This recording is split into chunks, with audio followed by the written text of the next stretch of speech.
Welcome to Bjornpilots Garage, or Bjornpilots Crowded Garage, you say. Hope you have survived the Christmas.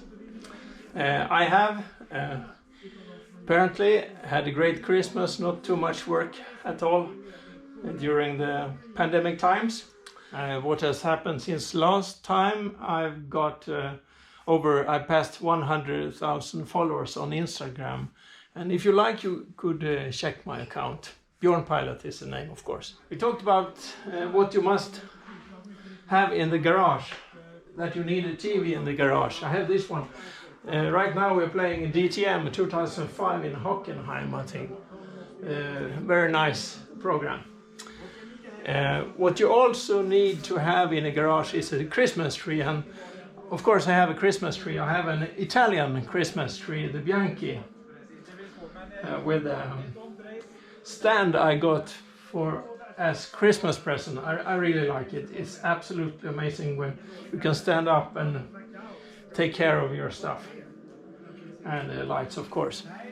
So that's my Christmas tree.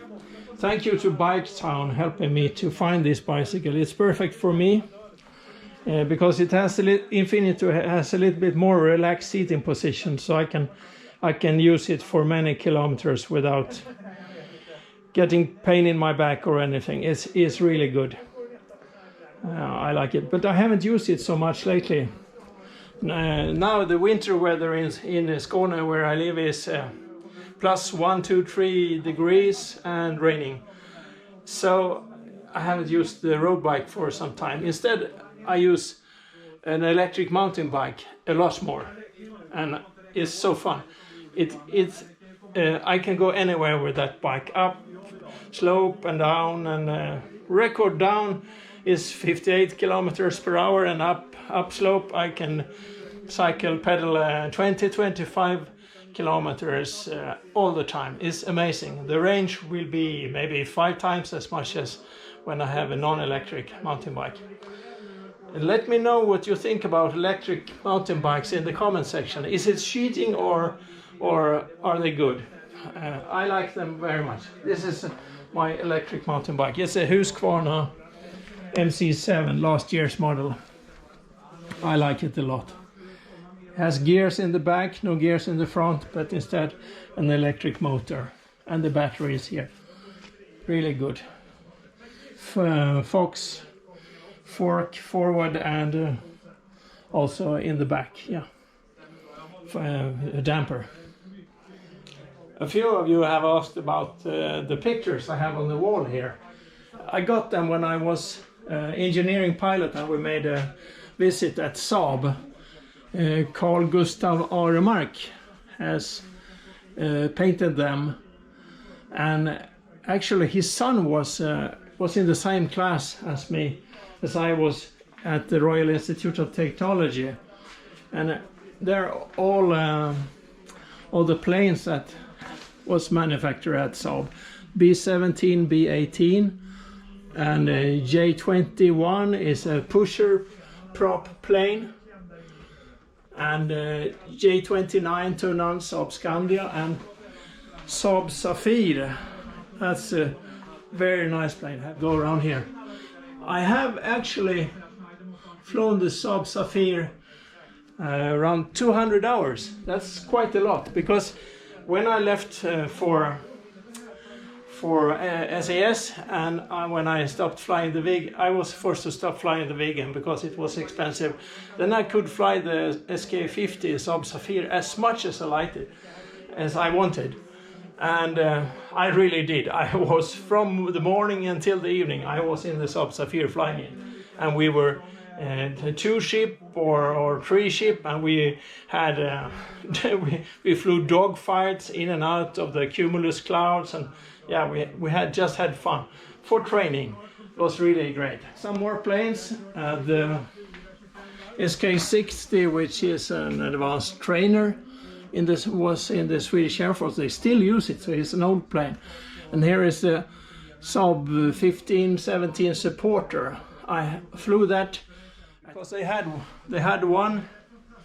I don't remember the registration, but I flew that one a lot too, because I got a kind of scholarship with money that I could use for flying.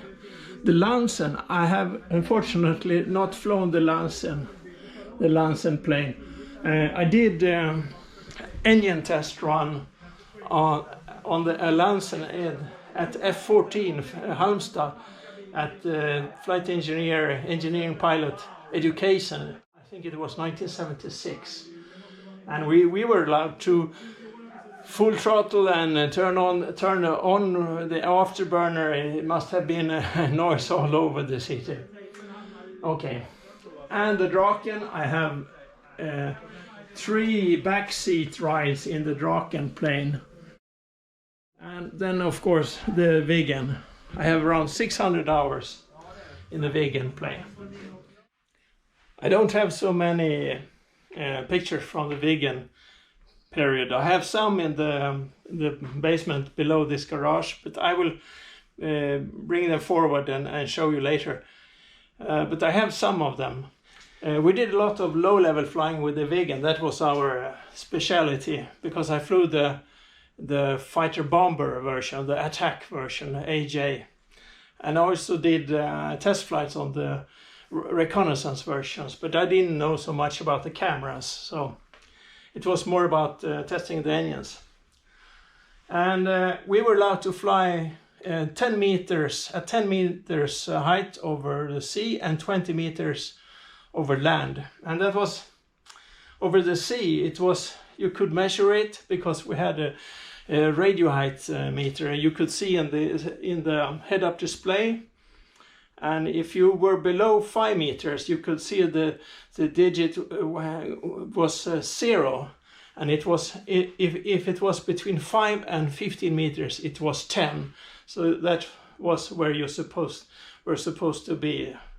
Occasionally, of course, I saw a 0 in the readout. But on the land, we were allowed to fly 20 meters height. But the radio altimeter didn't work over land because there was a lot of terrain. So you really didn't know. So in practice, you flew as low as you dared. And well, it's about double tree height. The trees are maybe 15 meters, 20 meters. And if you double that, that was a good indication. I have a memory from, that was a test flight.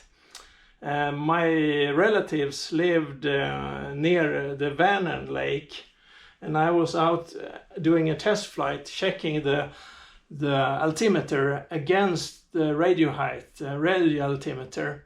So I was supposed to fly at 10 meters height and continue straight, accelerating, and the acceleration on the Viggen was just insane. And by a coincidence, my relatives, they were, if you extended the path, that was exactly where my relatives lived. So, of course, I had to continue the flight straight ahead and fly and pass the farm where they lived. And I remember I looked up. I looked straight ahead, of course, concentrated, but I looked up at the roof of the barn. So it was really low. And then I made a 180 turn and put on full afterburner and climbed straight ahead up to 10,000 meters, because the next test reading was supposed to be at high altitude. Okay, when I came back to the airbase, there had been some people calling, and one older man, he unfortunately fell down from a ladder. He wasn't hurt so much, but anyway, and they asked me, "What did you do?" No, I didn't do anything special. I just did the test run and turn over land and got up on high altitude, and pretended to be innocent, which of course I wasn't. And then my grandmother, she was an old, really tough lady. She heard about this man falling down from a ladder, and she just laughed and said. she said that it was his own fault because he had improper shoes on for climbing a ladder. So she just laughed. And my relatives, they still remember this episode when I passed at a very low altitude. Yeah, that was a memory. I have some pictures here. They are from when I was in the back seat when my squadron friend at the squadron did his first solo flight on the Viggen. There was an empty back seat, and I asked if I could come along, and I brought the camera. So here we are at the treetops. Here's also another picture. It was a squadron, they were paddling canoe up in Deutschland, I think. And their friends in the other squadron, they found out and decided to make a low pass. And I don't think that there was anybody left in the canoe after they had passed. Hope you have enjoyed the program. Take care and see you on board.